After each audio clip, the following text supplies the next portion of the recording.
पालिका निर्वाचनमै करोड खर्च गर्ने दल र उम्मेदवारले प्रतिनिधि सभा निर्वाचनमा पालना गर्लान् त 33 लाखको सीमा। कान्तिपुर समाचारमा आज सत्ता गठबन्धनमा सिट बाँडफाँडको टुङ्गो नलाग्दै आन्तरिक असन्तुष्टि। डेङ्गी संक्रमण नियन्त्रणमा कहाँ भयो कमजोरी? सन् 2023 देखि 32 सम्म भ्रमण दशक बनाउने सरकारको घोषणा।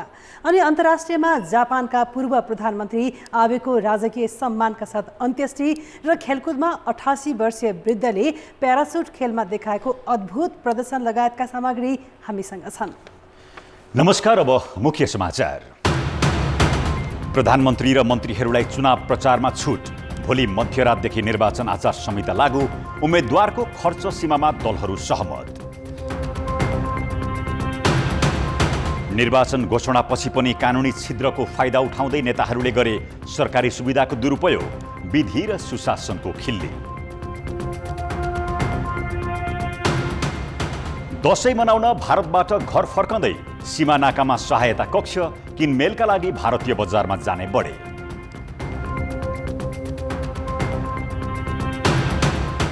जनमत संग्रह गरिएका युक्रेनका 4 क्षेत्रलाई रुसमा विलय गर्ने राष्ट्रपति पुटिनको तयारी। जगेडा सैनिक परिचालनको निर्णयमा त्रुटि भएको मस्कोको स्वीकारोक्ति। र नेपालले बङ्गलादेशसँगको मैत्रीपूर्ण फुटबल 3-1 ले जित्यो। अन्जन विष्टको ह्याट्रिक।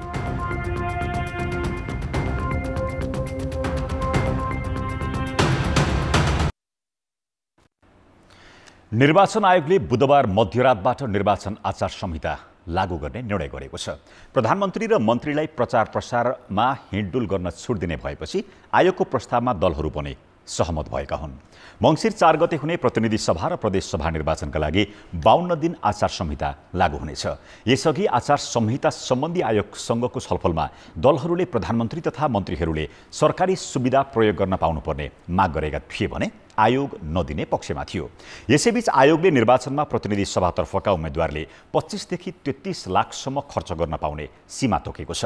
प्रदेश सभा निर्वाचनमा भने 15 लाखदेखि 23 लाख रुपियाँसम्म खर्च गर्न पाउने सीमा छ। आयोगले यो 5 वर्षको अवधिमा भएको 20% मूल्य वृद्धिलाई आधार मानेर 8 लाख रुपियाँ बढाएको बताएको छ। आयोगले आज गरेको छलफलमा दलहरूले खर्चको सीमा स्वीकार गरेका छन्, तर कार्यान्वयनमा भने प्रश्न उठाएका छन्।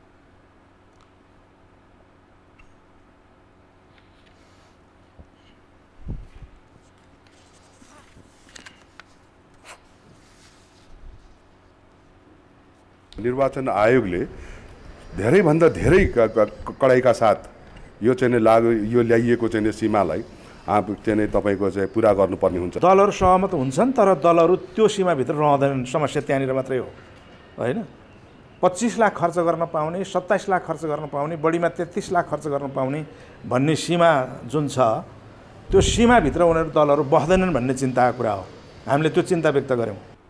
खर्च तोक्ने काम मात्र नगरी त्यसको अनुगमन र बढी खर्च गर्नेलाई कारबाही गर्न समेत दलहरूले सुझाव दिएका छन्।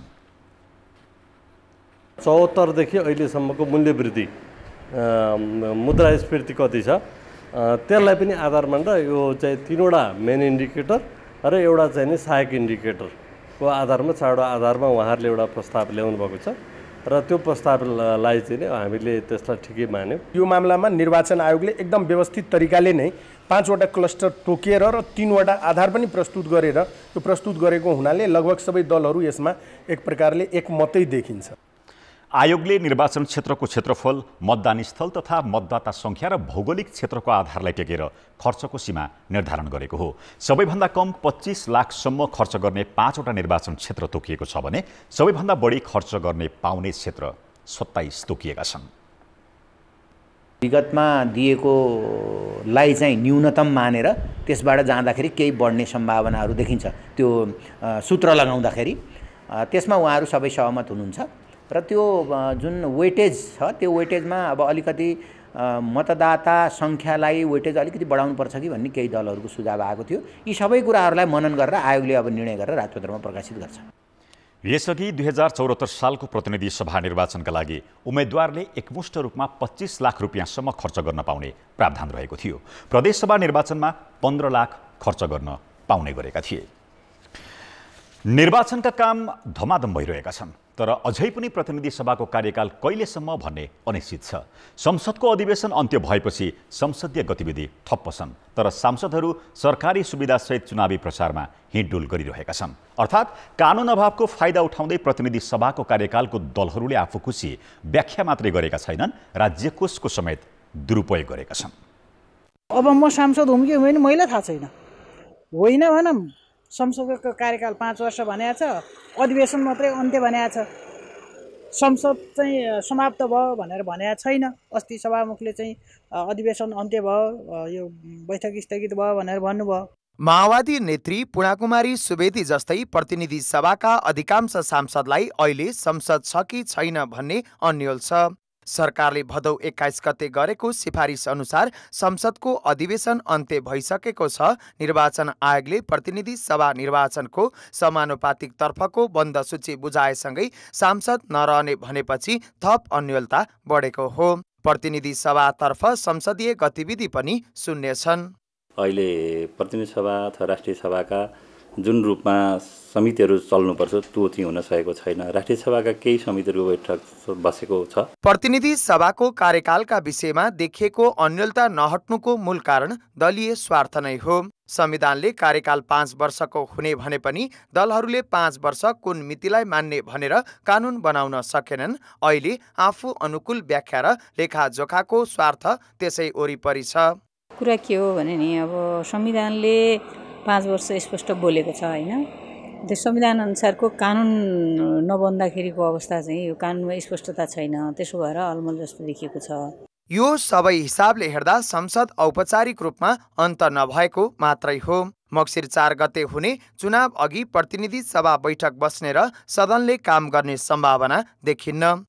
तर समानुपातिक तर्फको बन्द सूची बुझाएर पनि सांसदकै हैसियतमा सेवा सुविधा लिने काम भइरहेको छ। कतिपय सांसदले सुविधाकै गाडी चढेर प्रत्यक्षतर्फ उम्मेद्वारको टिकट मिलाउन हिँडिरहेका छन्। प्रतिनिधि सभा सदस्यहरूले सरकारी सुविधा लिएर चुनावी दौडधुपमा लाग्नु सुशासनकै खिलाफ हो। हाम्रो अभ्यास र प्र्याक्टिस के हो त भन्दा प्रतिनिधि सभाको लागि निर्वाचनको घोषणा भइसकेपछि कुनै पनि अहिलेसम्म कुनै पनि सभापति र सदस्यहरूले सुविधा लिएको छैन। हाम्रो प्र्याक्टिस आफ्नै पनि कानुन हो नि। प्रतिनिधि सभा कार्यकालको विषय अहिले सर्वोच्च अदालतमा विचाराधीन छ। तर संसदबाट सेवा सुविधा लिएर चुनावमा होमिनेहरूले संसदीय मर्यादा, विधि र सुशासनकै खिल्ली उडाइरहेका छन्। कान्तिपुर समाचारका लागि क्यामेरामा विकास जोशीका साथ बाबुराम तिमिलसिना, काठमाडौँ।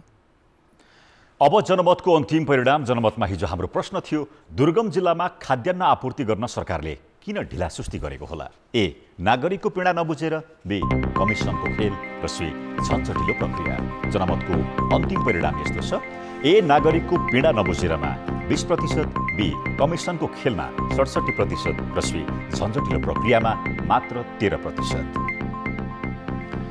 अब आजको प्रश्न। जनमत हाम्रो प्रश्न छ, नेताहरूले सरकारी सुविधा दुरुपयोग गर्नुलाई के भन्ने? ए, पदमै रहने लालसा, बी, जनमतको अपमान, र सी, कानुनी छिद्रको फाइदा। जनमतको अन्तिम परिणाम भोलि बेलुकी 8 बजेको कान्तिपुर समाचारमा प्रसारण गर्नेछौँ। कृपया न्युज स्पेस ए, बी वा सी टाइप गरी 34001 मा SMS गरी आफ्नो मत व्यक्त गर्नुहोला। सत्तारूढ 5 दलले प्रतिनिधि सभा र प्रदेश सभातर्फको सिट बाँडफाँडको विषय आज पनि टुङ्गो लगाउन सकेनन्। प्रधानमन्त्री निवास बालुवाटारमा दिनभर बसेको बैठक निष्कर्षविहीन भएको हो। गठबन्धनका शीर्ष नेताहरू र काङ्ग्रेस पदाधिकारी बीच छुट्टा छुट्टै बैठक बसेको थियो। प्रतिनिधि सभातर्फको 165 निर्वाचन क्षेत्रमध्ये थोरै निर्वाचन क्षेत्र मात्रै सहमति हुन बाँकी रहेको गठबन्धनका नेताहरूको दाबी हुँदै आएको छ। आजको बैठक प्रदेश सभातर्फको 330 सिट बाँडफाँडमा केन्द्रित रहेको थियो। प्रदेशतर्फको सिट बाँडफाँडसँगै प्रतिनिधि सभाका मिल्न बाँकी सिट पनि मिल्ने नेताहरूको भनाइ छ। समानुपातिक तर्फको बन्द सूची असोज 16 गतेसम्म दलहरूले फेरबदल गर्न सक्ने र सोही अनुसार प्रत्यक्षको पनि बाँडफाँड गर्नुपर्ने बाध्यता दलहरूलाई छ। प्रतिनिधि सभा र प्रदेश सभा निर्वाचनका लागि समानुपातिक तर्फका उम्मेद्वारको सूची सहमतिमै तयार पारिएको नेपाली काङ्ग्रेसका प्रवक्ता प्रकाश शरण महतले दाबी गरेका छन्। पार्टी मुख्यालय सानेपामा आज आयोजित पत्रकार सम्मेलनमा प्रवक्ता महतले पार्टीका शीर्ष नेताहरूबीच सहमति भएर नै निर्वाचन आयोगमा बन्द सूची बुझाइएको दावी गरेका छन्। सूची तयार पार्ने छलफलका नेता शेखर कोइराला, महामन्त्री गगन थापा लगायतका शीर्ष नेता सहभागी भएको उनको भनाइ छ। संस्थापनले एकलौटी निर्णय गरेको भन्दै कोइराला पक्षले खबरदारी सभा र विरोधका कार्यक्रम गरिरहेका बेला पार्टी प्रवक्ताको यस्तो भनाइ आएको हो। सम्पूर्ण निर्णयहरू यो विधि विधान अनुसार भएको छ, बहुमतबाट मात्रै होइन सर्वसम्मतिबाट। पार्टीले गरेको निर्णयको विरोध गर्नु अनुशासन विपरीत रहेको उनको तर्क छ। यद्यपि समानुपातिक बन्द सूची तयार पार्दा केही कमी कमजोरी भएको प्रवक्ता महतले स्वीकार गरेका छन्।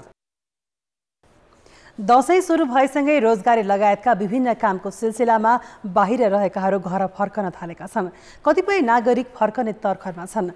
दशैंमा सबैभन्दा बढी भारतबाट नेपालीहरू फर्कने गर्दछन्। यो बेला सीमा नाकामा आवागमन सहज बनाउन प्रशासनले सबै नाकामा सुरक्षा व्यवस्था मिलाएको छ। भारतबाट फर्किनेहरूलाई कुनै समस्या नहोस् र गन्तव्यमा पुग्न सहज होस् भनेर प्रशासनले नाकाहरूमा नागरिक सहायता कक्ष समेत स्थापना गरेको छ।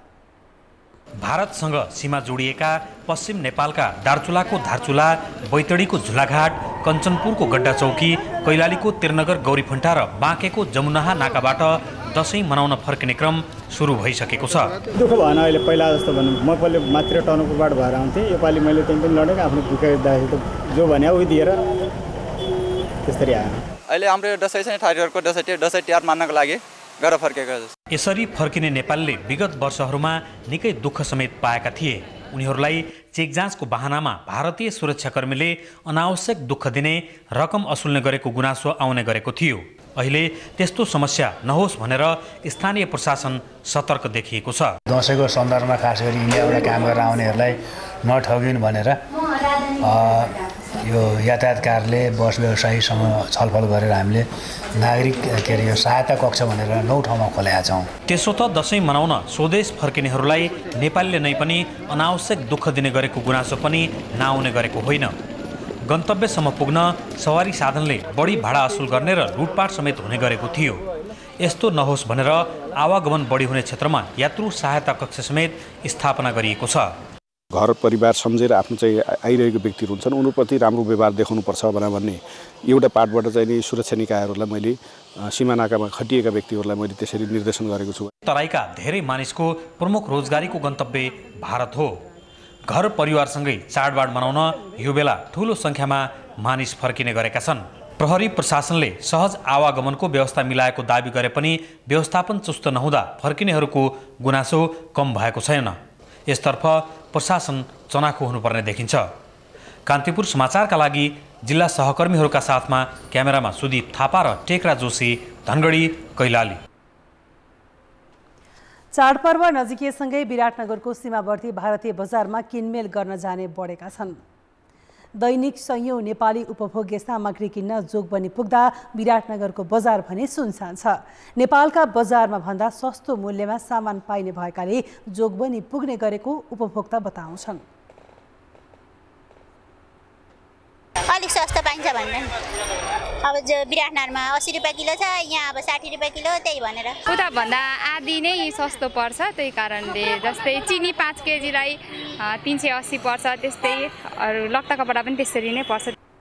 उपभोक्ताहरूले नेपालमा सस्तैमा पाउने सामान पनि जोगबनीमा किन्न जाने गरेका छन्, तर खरिद गरेर लैजाने उपभोग्य सामग्रीको भन्सार तिर्दैनन्, जसले गर्दा सरकारले राजस्व पनि गुमाउने गरेको छ। सरकारले सन् 2023 देखि 2032 सम्मलाई नेपाल भ्रमण दशक मनाउने घोषणा गरिसकेको छ। कोभिडले थला परेको पर्यटन क्षेत्रलाई पुनरुत्थान गर्न भन्दै भ्रमण दशक मनाउन लागि हो। नेपाल पर्यटन बोर्डले पर्यटन पुनरुत्थान गर्न 73 बुँदे सुझाव दिएको थियो। सोही सुझाव अनुसार संस्कृति, पर्यटन तथा नागरिक उड्डयन मन्त्रालयको प्रस्तावमा नेपाल सरकारले भ्रमण दशकको घोषणा गरेको हो। यो सँगै पर्यटन व्यवसायी उत्साहित भएका छन्। आजको मोमेन्टमा हामीले 35 लाख पर्यटकलाई, एक वर्षको 35 लाख पर्यटकलाई हामी अन्तर्राष्ट्रिय स्तरको सेवा सुविधा दिन हामी सक्ने सक्षममा हामी होटल इन्डस्ट्रीहरू छौँ। तर सरकारले भनेको छ 10 वर्ष पछाडि। अब त्यसमा अब हामी अगाडि सरकार पछाडि परेको नीति नियमले पनि गभर्न गर्न नसकेका जस्तो पनि देखिन्छ होइन। पेन्डेमिकको टाइम सकिँदै गर्दा हामी एउटा चाहिँ टुरिज्मको रिभाइभल कसरी गर्ने, जुन पुरानो लयमा कसरी फर्काउने भन्ने विषयमा मन्त्रीज्यूबाट जुन मन्त्रालयबाट जुन एउटा चाहिँ भ्रमण दशक सुरु गरौँ भन्ने कुराहरू छ, त्यसले धेरै व्यवसायहरूलाई चाहिँ तपाईँको चाहिँ एउटा चाहिँ एक्साइटिङ बनाएको छ। सरकारले भ्रमण दशक घोषणा गरेपछि नेपाल पर्यटन बोर्डले पनि प्रचार तीव्र पार्ने जनाएको छ। पर्यटन बोर्ड, मन्त्रालय लगायतका निकायहरू अहिले हामी चाहिँ नि द्रुत हिसाबमा हामीले अब रणनीतिक योजनाहरू बनाउँदैछौँ, कसरी यसलाई चाहिँ राम्रो बनाउन सकिन्छ, सफल बनाउन सकिन्छ भनेर हामी चाहिँ कार्ययोजना बनाएर अगाडि बढिरहेको अवस्था छ अहिले। भ्रमण दशक घोषणा गरे पनि सरकारसँग स्पष्ट कार्ययोजना भने छैन। त्यसरी इन्फ्रास्ट्रक्चर डेभलपमेन्ट सहितको टुरिज्म डिकेड भनेर नेपाल सरकारले घोषणा गरेको यस सम्बन्धी विस्तृत कार्ययोजना तयार भइसकेको छैन। कसरी काम गर्ने भन्ने यसमा पनि हामी पर्यटन व्यवसायसँग सम्बद्ध संस्थाहरूसँग बसेर यसको चाहिँ वर्कआउट गर्नेछौँ।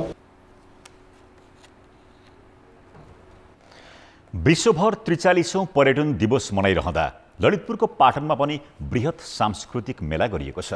ललितपुर महानगरपालिकाको आयोजना तथा विभिन्न सङ्घ संस्थाको सहआयोजनामा गरिएको मेलामा ललितपुरवासीको मौलिक जीवनशैली र उनीहरूले परापूर्वकालदेखि आय आर्जनका लागि अपनाउँदै आएका कला प्रस्तुत गरिएको छ। विश्व पर्यटन दिवसको अवसर पारेर ललितपुरको पाटन म्युजियम परिसरमा बृहत सांस्कृतिक मेला सम्पन्न भएको छ। मेलामा यहाँका रैथाने बासिन्दाहरूले आफ्नो जीवनशैलीमा अपनाएका कला प्रस्तुत गरेका छन्। यसमा प्रयोग भएको जस्तै धागोहरू पनि तपाईहरुले हेर्ने धागोहरू पनि पुरा बाँसकै छ र हस्तकला अन्तर्गत भएकोले यसको कला पनि एकदम राम्रो छ। यस्तो अब समय बजी 12 यो मैले खानले सबैजना मिलेर हैन आए पनि हुन्छ जस्तो लाग्छ मलाई। नेपालमा पाटनमा चाहिँ प्रायः जस्तो ढुङ्गाको मूर्तिहरू हेर्ने नि प्रायः मान्छे चाहिँ आउँछ कि यो चाहिँ अब हस्तकला हो, हातले चाहिँ गरेर चाहिँ गर्नुपर्ने भने।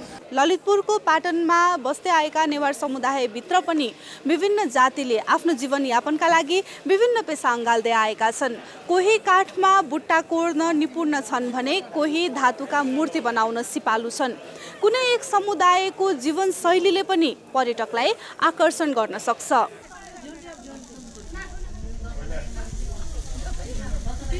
अमूर्त सांस्कृतिक सम्पदा अन्तर्गतको चाहिँ हामीले झन्डै लोभ भइसकेकाहरू लोभ हुन लागेको चिजलाई चाहिँ पुनरुत्थान गर्दै यसलाई चाहिँ व्यवसायको रूपमा चाहिँ एउटा विकास गर्दै पर्यटकीय रूपमा एउटा क्षेत्रको रूपमा विकास गर्नको लागि चाहिँ हामीले यो आजको चाहिँ सांस्कृतिक मेला आयोजना गरेको छ। We want to see the history, we want to see the culture. We've heard so much about Nepal, we've seen so much about Nepal, and this is for us a living Nepal. Lalitpur महानगरपालिकाले बिहान Patan Durbar square परिसरमा आएका पर्यटकलाई खादा उडाएर स्वागत गरेको थियो।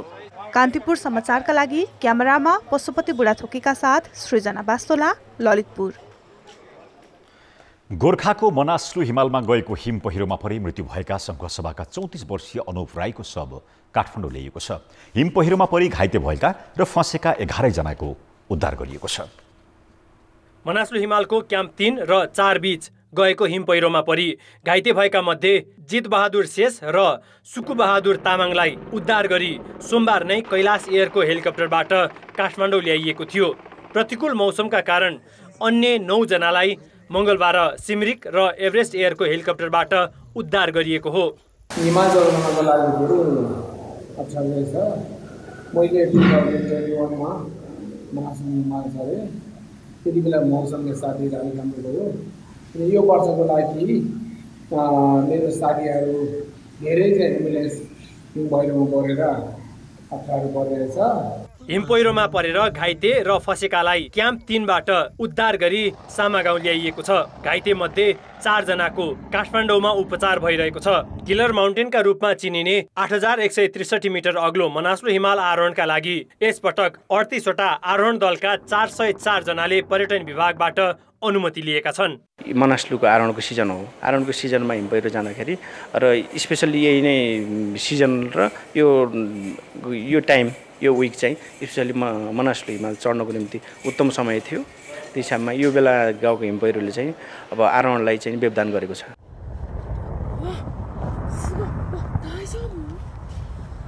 मनासलु हिमालमा यसअघि 2018 र 19मा पनि यस्तै हिम पहिरो गएको थियो।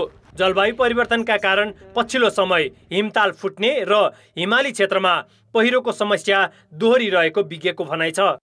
ग्लोबल वार्मिङले गर्दाखेरि अब खास गरेर जति पनि हाम्रा हिम नदीहरू जुन हिजोको दिनमा 4800 मिटरमा पग्लिन्थे 5000मा पग्लिन लागे गर्दा गर्दै माथि माथि खस्किँदै गएको छ एउटा र धेरै जस्तो चाहिँ ग्लेसियर लेकहरू फर्म भएको छ। मनासलु हिमाल आरोहणका लागि गएका आरोही सहितका कतिपय टोली आधार शिविरमा मौसम सुधारको प्रतीक्षामा छन्। कान्तिपुर समाचारका लागि जिल्ला सहकर्मी भीमलाल श्रेष्ठको सहयोगमा क्यामेरामा श्याम श्रेष्ठका साथ भरत रावल र सुबिन्द्र श्रेष्ठ, काठमाडौँ। अब जनताको आवाज हामीले आज 7 प्रदेशमा सोधेका छौँ। पर्यटनको विकास र विस्तार गर्न के गर्नु पर्ला?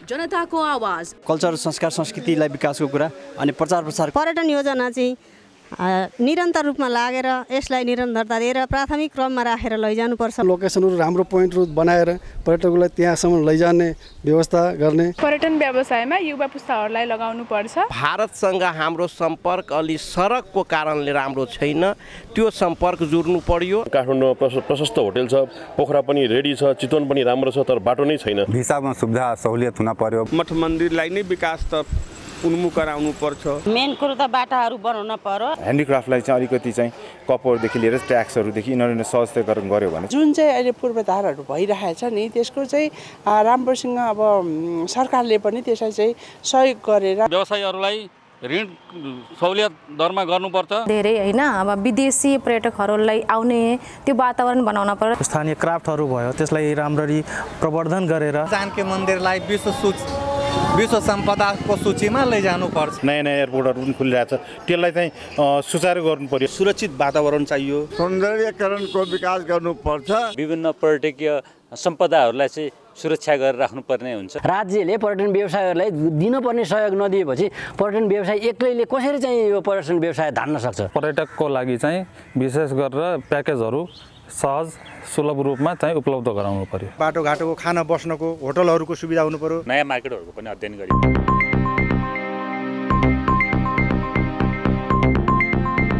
अर्थ र विकास। आजभन्दा 61 वर्ष अघि अर्थात् 2018 सालमा 7 रुपैयाँ 60 पैसामा 1 अमेरिकी डलर खरिद गर्न सकिन्थ्यो। तर अहिले 1 अमेरिकन डलर खरिद गर्न 130 रुपैयाँ खर्चनुपर्छ। डलरको भाव आकासिँदै जाँदा आयातित वस्तुको मूल्य मात्र होइन, कुनै पनि आयोजनाको निर्माण लागत समेत बढ्छ। वैध बाटोबाट रेमिट्यान्स भित्राउन सक्ने हो भने मुलुकले पर्याप्त लाभ समेत लिन सक्ने देखिएको छ। अन्तर्राष्ट्रिय मुद्रा कोषको सदस्य बनेपछि नेपालले 2018 सालमा 1 अमेरिकी डलर बराबर आफ्नो मुद्राको भाउ 7 रुपैयाँ 60 पैसा तोक्यो। त्यसबेला नेपालमा 1 तोला सुन किन्न 100 रुपैयाँ तिर्नु पर्थ्यो भने अमेरिकी मुद्रा 13 डलर। त्यसबेला 1 तोला सुन किन्न अमेरिकी डलर भन्दा झन्डै 8 गुणा बढी नेपाली रुपैयाँ खर्च हुन्थ्यो भने अहिले 127 गुणा। किनभने अहिले 1 तोला सुन किन्न 91,400 रुपैयाँ तिर्नुपर्छ भने अमेरिकी डलर 703। 2017 सालमा केन्द्रीय बैंकले भारतीय मुद्रासँग स्थिर विनिमय दर कायम गरेर भारु 1 को 1 रुपैयाँ 60 पैसा तोक्यो। त्यसपछि नेपालको मुद्राको भाउ अमेरिकी डलरको तुलनामा भारतीय मुद्रा बढे बढ्ने र घटे घट्ने भयो। समय अनुसार चाहिँ इन्फ्लेसन रेट त थप घट हुँदै जान्छ अनि यो मूल्य वृद्धिले निर्यातकर्ताहरूको कम्पिटिसन गर्ने क्षमतामा क्रमिक रूपले ह्रास हुन्छ। त्यसलाई कम्पेन्सेट गर्नको लागि अनि कुनै पनि कन्ट्रीको विदेशी विनिमय दर कमजोर हुनैपर्छ। अब हाम्रो पनि अमेरिकाको तुलनामा युरोपियनको तुलनामा वर्ल्ड इन्फ्लेसनको तुलनामा हाम्रो इन्फ्लेसन रेट तुलनात्मक रूपले बढी छ। त्यो बढी भएकोलाई एडजस्ट गर्नको लागि करेन्सी तल जानै पर्छ। अहिले अमेरिकी डलरको तुलनामा अधिकांश मुलुकका मुद्रा कमजोर छन्।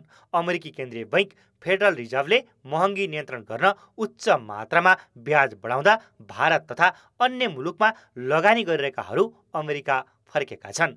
डलरको भाउकै कारण महँगी नबढोस् भनेर भारतले 20 अर्ब डलर बजारमा पठाउँदा पनि भारूको भाउ घट्न रोकिएको छैन, जसको असर नेपाली अर्थतन्त्रमा देखिएको छ। अमेरिकी डलरको तुलनामा नेपाली मुद्रा डेप्रिसिएट हुँदा नेपाल सरकारले विदेशी मुलुकहरूबाट लिएको ऋण तथा सापटी फिर्ता गर्दा धेरै खर्चिलो हुन जान्छ। हाम्रो जस्तो आयात बढी हुने मुलुकको इम्पोर्ट बिल बढ्न जाने हुन्छ। डलरको भाउ बढ्यो भन्दैमा नेपाललाई सबै क्षेत्रमा घाटा हुने मात्र पनि होइन। रेमिटेन्सले धानेका नेपाल जस्ता मुलुकले वैध बाटोबाट रकम भित्राउन सके लाभ समेत लिन सक्छन्, तर नेपाल यसमा मात्र अल्झिनु भन्दा पनि डलरको भाउ अकास्यका बेला निर्यात र पर्यटन बढाउनेतर्फ पनि लाग्न जरुरी छ। कान्तिपुर समाचारका लागि क्यामेरामा सुरज खड्काका साथ सुधिल पोखरेल, काठमाडौँ। नीति निर्मातालाई स्वच्छ ऊर्जातर्फ लाग्न दबाब दिने उद्देश्यले नेपालमा पहिलो पटक ग्रिन हाइड्रोजन समिट हुने भएको छ। ग्लोबल एनआरएन फाउन्डेसन र अन्य सामाजिक सङ्घ संस्थाको अगुवाईमा असोज 24 र 25 गते काठमाडौँमा ग्रिन हाइड्रोजन समिट हुने भएको हो। नेपालमा ग्रिन हाइड्रोजनको सम्भावनाका विषयमा राष्ट्रिय तथा अन्तर्राष्ट्रिय विज्ञले कार्यपत्र प्रस्तुत गर्नेछन्। इन्धनको विकल्पका रूपमा ग्रिन हाइड्रो पावरको प्रयोग कसरी बढाउने भन्ने विषयमा छलफल हुनेछ। ब्रेकपछि समाचारमा पुनः स्वागत छ। नेपालमा डेङ्गी संक्रमण प्रकोपकै रूपमा फैलिएको छ। पछिल्लो 2 महिनामा देशका 76 जिल्लामा डेङ्गीबाट 25,000 भन्दा बढी संक्रमित भइसकेका छन्। संक्रमण अझै बढ्दैछ। दैनिक 1,000 भन्दा बढी संक्रमित पहिचान हुन थाल्दा पनि सरकारले नियन्त्रणको प्रभावकारी उपाय अपनाएको छैन। पछिल्लो 2 महिनामा नेपालमा डेङ्गीका कारण 32 जनाको मृत्यु भइसकेको छ। अस्पतालहरूमा डेङ्गीका चिकित्सक संक्रमितको संख्या बढ्दो छ। डेङ्गी संक्रमित मध्ये करिब 5%मा गम्भीर समस्या देखिने गरेको चिकित्सक बताउँछन्। डेङ्गीले प्लेटलेट्स कम गर्नेदेखि कलेजो, मृगौला लगायतका अङ्गमा असर गर्छ। संक्रमितले हेलचेक्राइ गरे मृत्यु नै हुन सक्छ। कम्प्लिकेसन स्टार्ट हुने भनेको चाहिँ तपाईँ जब ज्वरो हराउँछ त्यसपछि कम्प्लिकेसन सुरु हुन्छ। त्यसै कारणले ज्वरो हराएपछि तपाईँ अझ सतर्क हुनुपर्छ। होस हराउन थाल्छ, सास फेर्न गाह्रो हुन्छ, छाती दुख्छ, बान्ता भकोभई हुन्छ, पेट दुख्छ, खुट्टाहरू सुनिन्छ र त्यो बाहेक अरू मान्छेहरूलाई चाहिँ पिसाबको मात्रा कम हुन्छ अथवा पिसाबै बन्द हुन्छ र त्यसपछि पनि हेलचेक्राइ गऱ्यो भने कतिपय मान्छेको चाहिँ दाँत बस्दाखेरि मुखबाट रगत बग्ने, पिसाबबाट दिसाबाट रगत आउने अथवा छालाभित्र चाहिँ बिरिङ भएर ठुल्ठुलो रातो रातो कालो कालो धब्बाहरू देख्न सक्छ। यो भयो भने चाहिँ तपाईँको डेङ्गु ठिक नभएर अब कम्प्लिकेसनमा जान लाग्यो भने थाहा हुन्छ र तपाईँ तुरुन्त हस्पिटल जानुपर्छ। टाइममा हस्पिटल जान सकेन भने चाहिँ डेङ्गु एउटा प्राणघातक रोग हो। यसले चाहिँ ब्लड प्रेसर घटाउने, ब्लिडिङ गर्ने लगायतको विभिन्न कम्प्लिकेसन्सहरू गर्न सक्छ। विभिन्न अर्गन्सहरूमा चाहिँ यसले ड्यामेज गर्न सक्छ र बचाउन धेरै गाह्रो हुन सक्छ। डेङ्गी अनियन्त्रित तवरले फैलदा पनि सरकारले नियन्त्रणको प्रभावकारी प्रयास नै नगरेको आरोप सरकारवालाहरूले लगाउने गरेका छन्। इपिडेमियोलोजी तथा रोग नियन्त्रण महाशाखाका अनुसार अहिले ललितपुरमा भेक्टर निगरानी गर्दा एडिस एजेप्टाई र एडिस एल्बोपिक्टस दुईटै प्रजातिका लामखुट्टेको टोकाइबाट संक्रमण देखिएको प्रारम्भिक अनुमान छ। पहिले डेङ्गीका 4 प्रकारमध्ये सबैभन्दा बढी 2 र केहीमा 1 देखिएको थियो। अहिलेको संक्रमणबारे भने महाशाखाले अध्ययन गरिरहेको जनाएको छ। यसको प्रकृतिको कारणले गर्दाखेरि बाहिरबाट नदेखिएको तर सबै के भन्छ स्थानीय निकायहरूले गर्दैछन्, किनभने नगरेको चाहिँ होइन। कतिपय ठाउँहरूमा स्थानीय निकायले फिभर क्लिनिकहरू पनि राखेको छ। त्यसपछि किट किनेर किट के भन्छ निःशुल्कमा दिएर टेस्टहरू गराइराखेका छन्। ब्लडको टेस्ट पनि निःशुल्क के भन्छ कतिपय स्थानीय निकायमा आफ्नो गच्छेअनुसारको के भन्छ स्थानीय निकायहरूले के भन्छ गरिराखेको अवस्था छ। त्यसैले र अर्को भनेको जुन स्थानीय निकायले गर्न नसक्ने हामीले मात्रै गर्नुपर्ने जसो यो स्टडीहरू छ जुन कि यो व्यवस्थापनको लागि सहज हो। भेक्टरको सर्भिलेन्स गर्दैछौँ, सिरो टाइपिङ गर्दैछौँ। विगतमा कोरोना महामारीका बेला पनि सरकारले सुरुवाती चरणमै नियन्त्रणको प्रभावकारी काम गर्न नसक्दा ठूलो क्षति बेहोर्नु परेको थियो। अहिले पनि चिसो मौसम सुरु होला र डेङ्गी आफै नियन्त्रणमा आउला भनेर बस्ने हो भने थप क्षति नहोला भन्न सकिन्न। कान्तिपुर समाचारका लागि क्यामेरामा मुरारी घिमिरेका साथ कृपाल गौतम, काठमाडौँ। नेपाल र भारत बीचको सीमा सुरक्षा समन्वय बैठक काठमाडौँमा सुरु भएको छ। सशस्त्र प्रहरी बलको आयोजनामा सीमा सुरक्षा सम्बन्धी बैठकमा भाग लिन भारतीय सीमा सुरक्षा बल एसएसबीका प्रमुख सुजय लाल थाउसेन सहितको टोली काठमाडौँ आएको हो। सशस्त्र प्रहरीको मुख्यालयमा सुरु भएको पहिलो दिनको बैठकमा सीमा क्षेत्रमा देखिएका सुरक्षा चुनौतीका बारेमा छलफल भएको छ। खेलकुद समाचार। कान्तिपुर खेलकुद समाचारमा स्वागत छ। नेपालले बङ्गलादेशसँगको मैत्रीपूर्ण खेलमा 3-1 गोलको जित हात पारेको छ। नेपालको जितमा अञ्जन विष्टले ह्याट्रिक गरे। दशरथ रङ्गशालामा भएको खेलमा पहिलो हाफमा नै अञ्जनले ह्याट्रिक पुरा गरेका हुन्। पहिलो हाफको 14औं मिनेटमा विशाल राईले बक्सभन्दा केही परबाट गरेको फ्री किक प्रहार पोस्ट नजिकैबाट बाहिरियो। त्यसको 4 मिनेटपछि अञ्जनले पहिलो गोल गरे। अञ्जनलाई बङ्गलादेशका डिफेन्डरले लडाएपछि नेपालले फ्री किक पाएको थियो। विमल घरती मगरले गरेको प्रहारमा अञ्जनले गोल गरेका हुन्। 27औं मिनेटमा अञ्जनले अग्रता दोब्बर बनाए। तेज तामाङको प्रहार गोलरक्षक अनिसर रहमानले पञ्च गर्दा रिबाउन्ड भएको बलमा उनले गोल गरेका हुन्। 68औं मिनेटमा अञ्जनले ह्याट्रिक पुरा गरे। राष्ट्रिय टोलीका लागि ह्याट्रिक गर्ने अञ्जन नेपालका 6औं खेलाडी बनेका छन्। यसअघि गणेश थापा, नरेश जोशी, निराजन रायमाझी, भरत खवास र नवयुग श्रेष्ठले नेपालका लागि एकै खेलमा 3 गोल गरेका थिए। साथै उनी नेपालका लागि सर्वाधिक 10 गोल गर्ने तेस्रो खेलाडी बनेका छन्। भरत र अनिल गुरुङले यसअघि नेपालका लागि 10 गोल गरिसकेका छन्। बङ्गलादेशले दोस्रो हाफमा 1 गोल फर्कायो। 55औं मिनेटमा सज्जद हुसैनले गोल गरी अन्तर घटाएका थिए। त्यसपछि बङ्गलादेशले गोल फर्काउन सकेन र नेपाल 3-1 गोलले विजयी भएको हो। प्रदीप हुमागाईको यो नेपालको प्रशिक्षकका रूपमा पहिलो जित हो।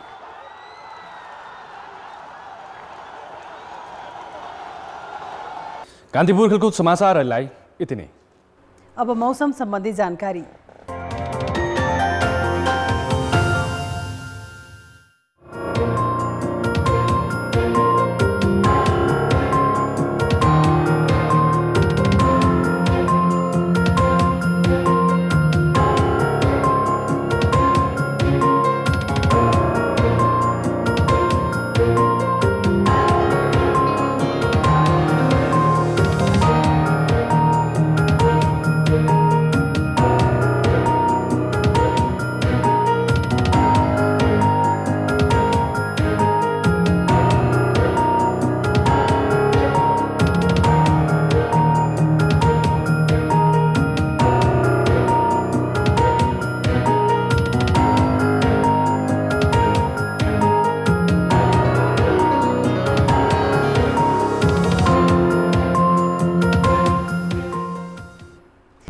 कान्तिपुर समाचार अहिलेलाई सकियो। कान्तिपुर टेलिभिजन हेर्दै गर्नुहोला। नमस्ते।